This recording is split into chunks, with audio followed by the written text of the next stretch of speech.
It's too bad that American Gods is a show and not a movie, since otherwise Emily Browning might be given yet another perfect entry, since as Laura Moon she's been kind of enjoyable, given that she's a rather tricky character and hard to like, but also hard to entirely dislike. That being the case though, she's always been an interesting actress since she was younger, since she does have kind of an ethereal quality to her that seems to imply that she has the ability to act and act well, but also that she seems very desirable for many roles, even though she kind of stepped away from the mainstream and went more towards the independent movies where she seemed to prefer to be. As of now, she's still a very respected actress and has done a slew of great things in her career that have made her worth mentioning. Here are her 5 best movies.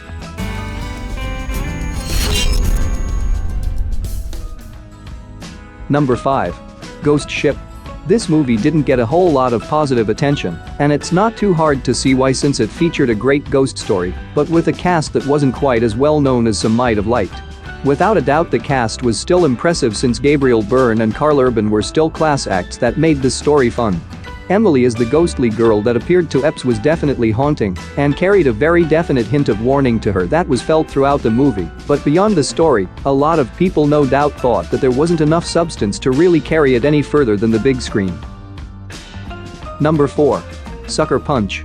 So, the first thing we need is a map to figure out where all the exits are. Kat Rosenfield of Looper gives a pretty good look at what the cast of this strange but tragic movie look like today, and some of them don't look too different. The whole story is about a young woman named Baby Doll that is institutionalized and convinces her fellow inmates to plan an escape that will take a great deal of skill and luck to pull off. Throughout the movie, however, each challenge takes them into a fantasy world that grants the special effects that make this such an interesting and somehow crazily popular movie, since a young woman with pigtails, a short skirt, and a gun and a katana taking on 3 heavily armed giant samurai is actually kind of entertaining, especially since she ends up taking them out. Number 3. The Uninvited.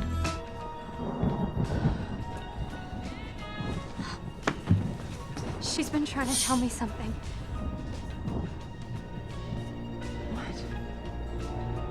The fire wasn't an accident.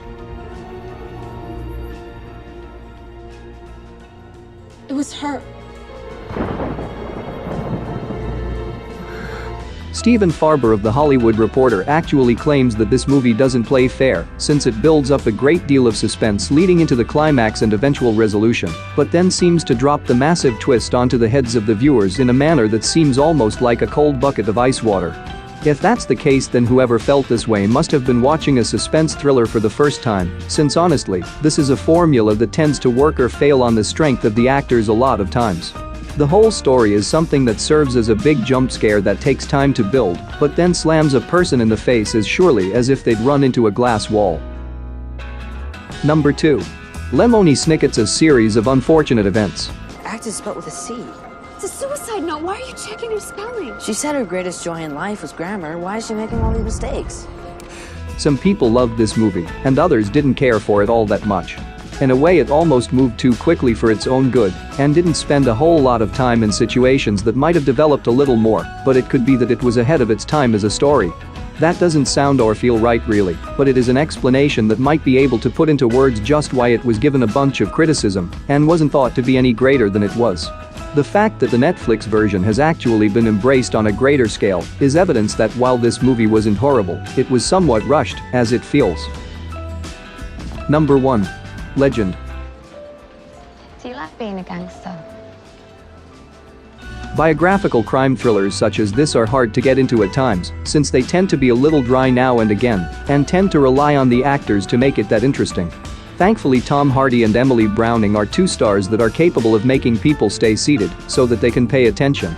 The story is of 2 brothers that become involved in the criminal underworld to a degree that sees them falling apart throughout the length of the movie, while Browning, who plays the wife of one of the brothers, eventually kills herself because she can't deal with the life that she's been given.